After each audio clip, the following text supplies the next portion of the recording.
मधुबन के बाबा, मधुबन के बाबा मुरली वाले, आपका क्या कहना। ओम शांति। 26 मार्च 2026 बाबा के महावाक्य। मीठे बच्चे, संग दोष से बचकर पढ़ाई पर पूरा पूरा ध्यान दो, तो कोई भी तूफान आ नहीं सकते। बाकी माया को दोषी मत बनाओ। प्रश्न: कौन सी एक बात सदा ध्यान पर रखो तो बेड़ा पार हो जाएगा? उत्तर: बाबा, आपका जो हुक्म। ऐसे सदा बाप के हुक्म पर चलते रहो तो तुम्हारा बेड़ा पार हो जाएगा। हुक्म पर चलने वाले माया के वार से बच जाते हैं, बुद्धि का ताला खुल जाता है, अपार खुशी रहती है, कोई भी उल्टा कर्म नहीं होता है। गीत: तुम्हें पाके हमने। ओम शांति। मीठे मीठे सभी सेंटर्स के बच्चों ने गीत सुना। सब जानते हैं कि बेहद के बाप से फिर से 5000 वर्ष पहले मुआफिक हम विश्व की बादशाही ले रहे हैं। कल्प कल्प हम लेते आए हैं। बादशाही लेते हैं, फिर गवाते हैं। बच्चे जानते हैं, अभी हमने बेहद के बाप की गोद ली है, वह उनके बच्चे बने हैं। है भी बरोबर। घर बैठे हुए पुरुषार्थ करते हैं। बेहद के बाप से ऊंच पद पाने के लिए पढ़ाई चल रही है। तुम जानते हो, ज्ञान सागर पतित पावन सर्व का सद्गति दाता शिव बाबा ही हमारा बाप भी है, टीचर भी है और सतगुरु भी है। उनसे हम वर्षा लेते हैं तो उसमें कितना पुरुषार्थ करना चाहिए ऊंच पद पाने लिए। अज्ञान काल में भी स्कूल में पढ़ते हैं तो नंबरवार मार्क्स से पास होते हैं अपनी पढ़ाई अनुसार। वहाँ ऐसे तो कोई नहीं कहेंगे कि माया हमको विघ्न डालती है, वह तूफान आते हैं। ठीक रीति पढ़ते नहीं है, वह बुरे संग में जाकर फंस पड़ते हैं। खेलकूद में लग जाते हैं, इसलिए पढ़ते नहीं हैं, नापास हो जाते हैं। बाकी इसको माया के तूफान नहीं कहेंगे। चलन ठीक नहीं रहती तो टीचर भी सर्टिफिकेट देते हैं कि इनकी बद चलन है, कुसंग में खराब हुआ है। इसमें माया रावण को दोषी बनाने की बात नहीं है। बड़े बड़े अच्छे आदमियों के बच्चे कोई तो अच्छा चढ़ जाते हैं, कोई शराब आदि पीने लग जाते हैं, गंदे तरफ चले जाते हैं, तो बाप भी कहते हैं कि कपूत हो गया है। उस पढ़ाई में तो बहुत सब्जेक्ट होती है, यह तो एक ही प्रकार की पढ़ाई है। वहाँ मनुष्य पढ़ाते हैं, यहाँ बच्चे जानते हैं हमको भगवान पढ़ाते हैं। हम अच्छी रीति पढ़े तो विश्व का मालिक बन सकते हैं। बच्चे तो बहुत हैं, फिर कोई पढ़ नहीं सकते संग दोष में आकर के। इसको माया का तूफान क्यों कहे? संग दोष में कोई पढ़ता नहीं है तो इसमें माया व टीचर व बाप क्या करेंगे? नहीं पढ़ सकते हैं तो चले गए अपने घर। यह तो ड्रामानुसार पहले भट्टी में पड़ना ही था। शरण आकर ली। कोई को पति ने मारा, तंग किया, तो कोई को वैराग्य आ गया। घर में चल नहीं सकी, फिर कोई यहाँ आकर भी चली गई। नहीं पढ़ सकी तो जाकर नौकरी आदि में लगी व शादी की। यह तो एक बहाना है। माया के तूफान से पढ़ नहीं सकते।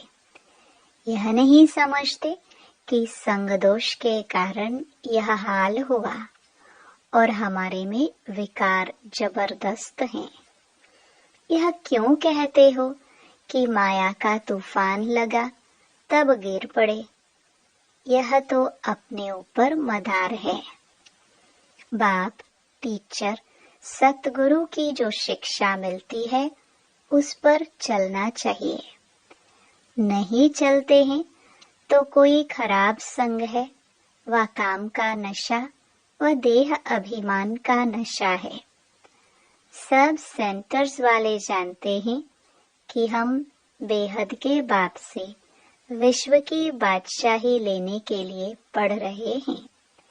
निश्चय नहीं है तो बैठे ही क्यों हैं? और भी बहुत आश्रम है, परंतु वहाँ तो कुछ प्राप्ति नहीं, एम ऑब्जेक्ट नहीं है। वह सब छोटे छोटे मठ, पंथ, ताल टालियां हैं। झाड़ वृद्धि को पाना ही है। यहाँ तो यह सारा कनेक्शन है।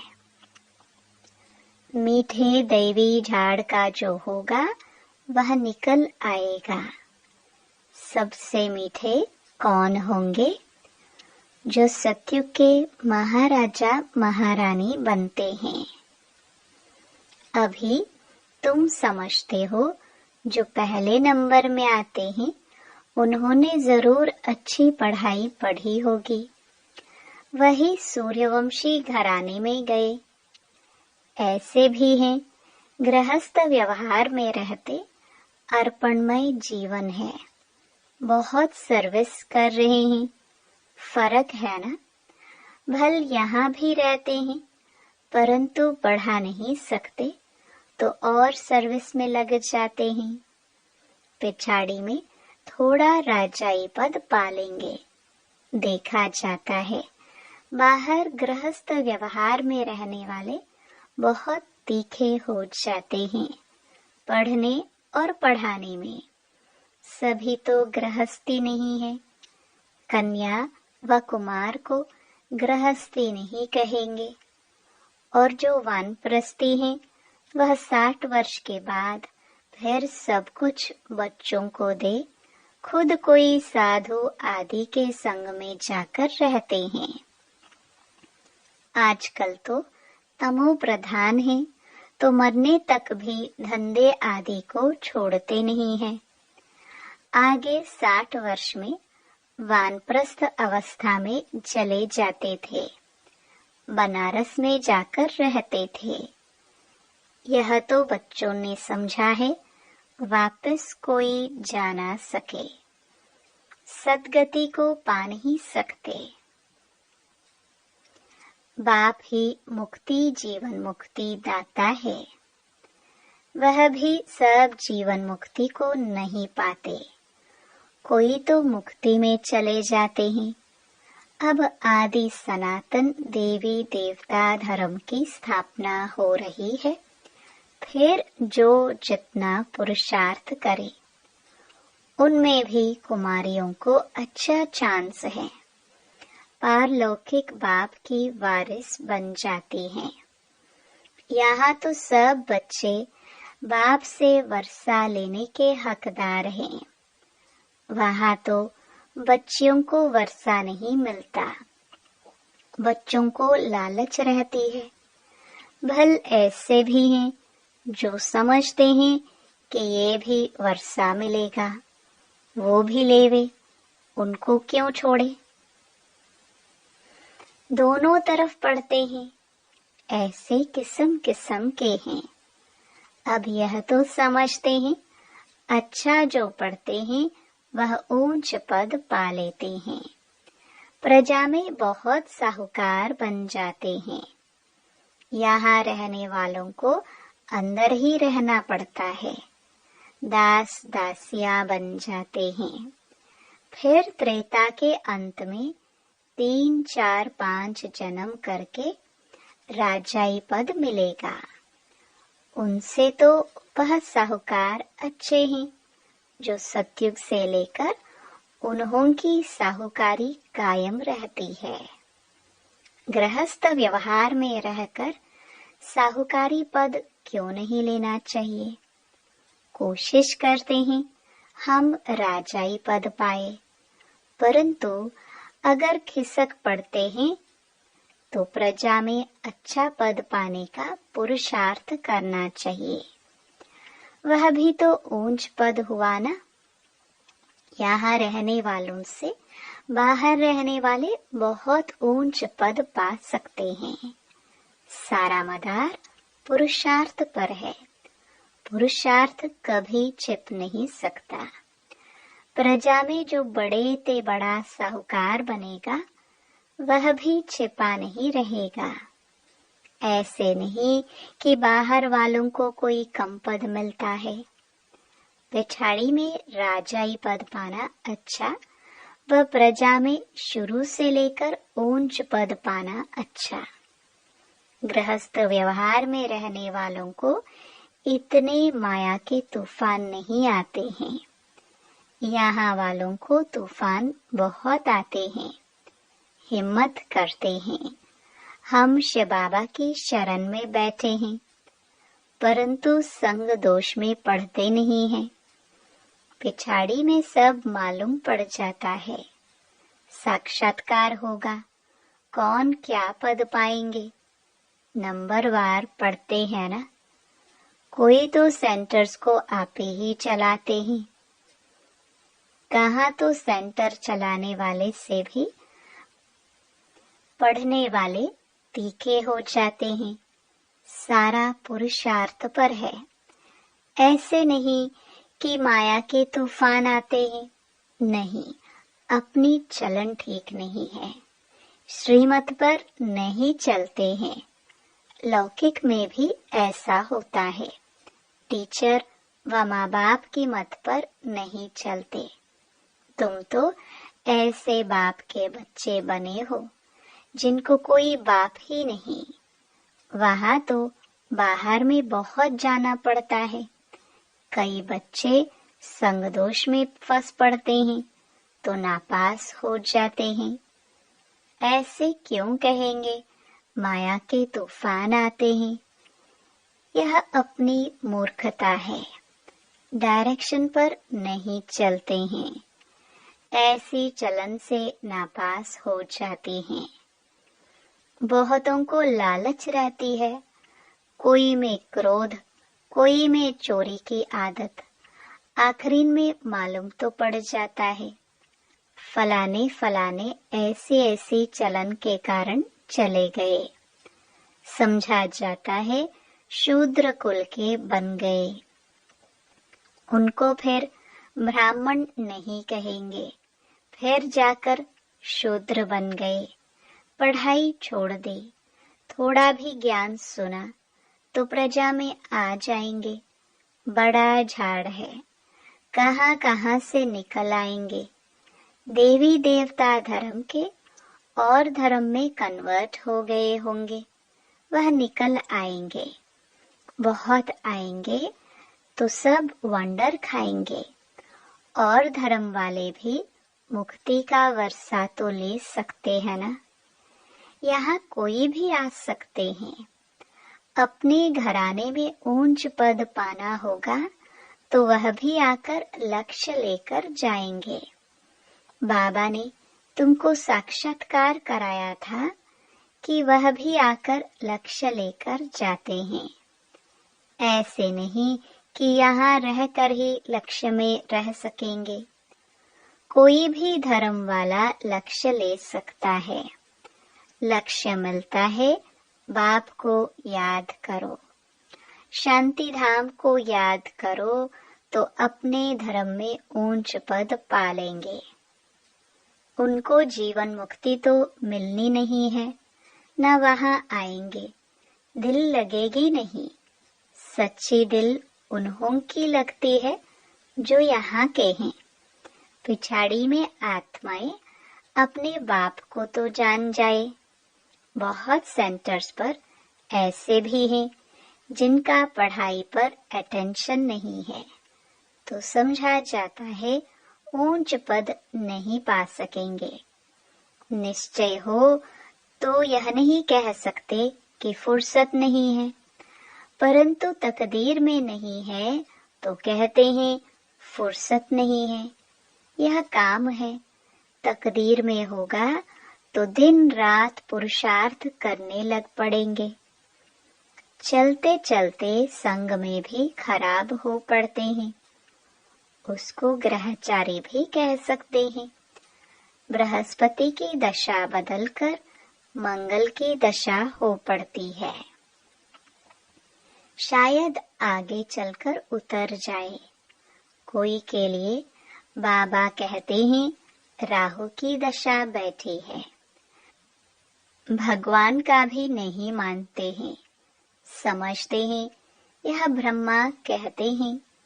बच्चों को यह नहीं पता पड़ता है कि कौन है जो डायरेक्शन देते हैं। देह अभिमान के कारण साकार के लिए समझ लेते हैं। देही अभिमानी हो तो समझे कि शिव बाबा जो भी कहते हैं वह हमें करना है। रिस्पॉन्सिबिलिटी शिव बाबा पर है। शिव बाबा की मत पर तो चलना चाहिए ना। देह अभिमान में आने से शिव बाबा को भूल जाते हैं। फिर शिव बाबा रिस्पॉन्सिबल नहीं रह सकता। उनका ऑर्डर तो सिर पर धारण करना चाहिए, परंतु समझते नहीं कि कौन समझाते हैं। सो भी और तो कोई ऑर्डर नहीं करते, सिर्फ बाप कहते हैं मैं तुमको श्रीमत देता हूँ। एक तो मुझे याद करो और जो ज्ञान मैं सुनाता हूँ वह धारण करो और करावो। बस यही धंधा करो। अच्छा बाबा जो हुक्म। राजाओं के आगे जो रहते हैं वह ऐसे कहते हैं जो हुक्म। वह राजाए हुक्म करते थे। यह शिव बाबा का हुक्म है। घड़ी घड़ी कहना चाहिए जो हुक्म शिव बाबा, तो तुमको खुशी भी रहेगी। समझेंगे शिव बाबा हुक्म देते हैं। याद रहेगी शिव बाबा की तो बुद्धि का ताला खुल जाएगा। शिव बाबा कहते हैं यह प्रैक्टिस पड़ जानी चाहिए तो बेड़ा पार हो जाए, परंतु यही डिफिकल्ट है। घड़ी घड़ी भूल जाते हैं। ऐसे क्यों कहना चाहिए कि माया भुलाती है। हम भूल जाते हैं, इसलिए उल्टे काम होते रहते हैं। बहुत बच्चियां हैं, ज्ञान तो बहुत अच्छा देती हैं, परंतु योग नहीं, जिससे विकर्म विनाश हो। ऐसे बहुत अच्छे अच्छे बच्चे हैं, योग बिल्कुल नहीं है। चलन से समझा जाता है। योग में नहीं रहते हैं, फिर पाप रह जाते हैं जो भोगने पड़ते हैं। इसमें तूफान की तो बात ही नहीं। समझो यह मेरी भूल है। मैं श्रीमत पर चलता नहीं हूँ। यहाँ तुम आए हो राजयोग सीखने, प्रजा योग नहीं सिखाया जाता है। मात पिता तो है ही, उनको फॉलो करो तो तुम भी गद्दी नशीन बनेंगे। इनका तो सर्टेन है ना, यह श्री लक्ष्मी नारायण बनते हैं तो फॉलो फादर मदर। और धर्म वाले मदर फादर को फॉलो नहीं करते हैं, वह तो फादर को ही मानते हैं। यहाँ तो दोनों हैं, गॉड तो है क्रिएटर, मदर का फिर गुप्त राज है। माँ बाप पढ़ाते रहते हैं, समझाते हैं ऐसे नहीं करो, यह करो। टीचर कोई भी सजा देंगे तो स्कूल के बीच में देंगे ना। ऐसे थोड़े ही बच्चा कहेगा कि मेरी इज्जत लेते हो। बाप 5-6 बच्चों के आगे थप्पड़ मारेगा तो ऐसे बच्चा थोड़े कहेगा कि 5-6 के आगे क्यों लगाया। नहीं, यहाँ तो बच्चों को शिक्षा दी जाती है, फिर भी नहीं चल सकते हैं तो अच्छा गृहस्थ व्यवहार में रहते फिर पुरुषार्थ करो। अगर यहाँ बैठे डिससर्विस की तो जो कुछ भी थोड़ा होगा वह भी खत्म हो जाएगा। नहीं पढ़ना है तो छोड़ दो, बस हम चल नहीं सकते। ग्लानि क्यों करनी चाहिए? ढेर बच्चे हैं, कोई पढ़ेंगे कोई छोड़ देंगे। हर एक को अपनी पढ़ाई में मस्त रहना चाहिए। बाप कहते हैं एक दो से सेवा मत लो, कोई अहंकार नहीं आना चाहिए। दूसरे से सेवा लेना यह भी देह अहंकार है। बाबा को समझाना तो पड़े ना, नहीं तो जब ट्रिब्यूनल बैठेगी तब कहेंगे हमको पता थोड़े था कायदे कानून का, इसलिए बाप समझा देते हैं, फिर साक्षात्कार कराए सजा देंगे। बिगर प्रूफ सजा थोड़ी मिल सकती है। अच्छा समझाते तो बहुत हैं, कल्प पहले मुआफिक। हर एक की तकदीर देखी जाती है। कई सर्विस पर अपनी जीवन हीरे जैसे बनाते हैं, कई हैं जो तकदीर को लकीर लगा देते हैं। अच्छा, मीठे मीठे सिखिलदे बच्चों प्रति माता पिता बाप दादा का याद प्यार और गुड मॉर्निंग। रूहानी बाप के रूहानी बच्चों को नमस्ते। धारणा के लिए मुख्य सार। पहला, बाप टीचर सतगुरु द्वारा जो शिक्षाएं मिलती हैं उन पर चलना है। माया को दोष न देकर अपनी कमियों की जांच कर उन्हें निकालना है। दूसरा, अहंकार का त्याग कर अपनी पढ़ाई में मस्त रहना है। कभी दूसरों से सेवा नहीं लेनी है। संग दोष से बहुत बहुत संभाल करनी है। वरदान, संकल्प के इशारों से सारी कारोबार चलाने वाले सदा लाइट के ताजधारी भव। जो बच्चे सदा लाइट रहते हैं उनका संकल्प व समय कभी व्यर्थ नहीं जाता। वही संकल्प उठता है जो होने वाला है। जैसे बोलने से बात को स्पष्ट करते हैं, वैसे ही संकल्प से सारी कारोबार चलती है। जब ऐसी विधि अपनाओ तब यह साकार वतन सूक्ष्म वतन बने। इसके लिए साइलेंस की शक्ति जमा करो और लाइट के ताजधारी रहो। स्लोगन। इस दुखधाम से किनारा कर लो तो कभी दुख की लहर आ नहीं सकती। ये अव्यक्त इशारे निश्चय के फाउंडेशन को मजबूत कर सदा निर्भय और निश्चिंत रहो। जैसे कार में बैटरी जब थोड़ा ढीली हो जाती है, कार अपने आप नहीं चलती है, तो दूसरों से थोड़ा धक्का लगवाते हैं। ऐसे जिस भी आत्मा में आपका फेथ हो और समझो इनसे हमको मदद मिल सकती है, तो उनसे थोड़ा सा सहयोग लेकर आगे बढ़ जाना चाहिए।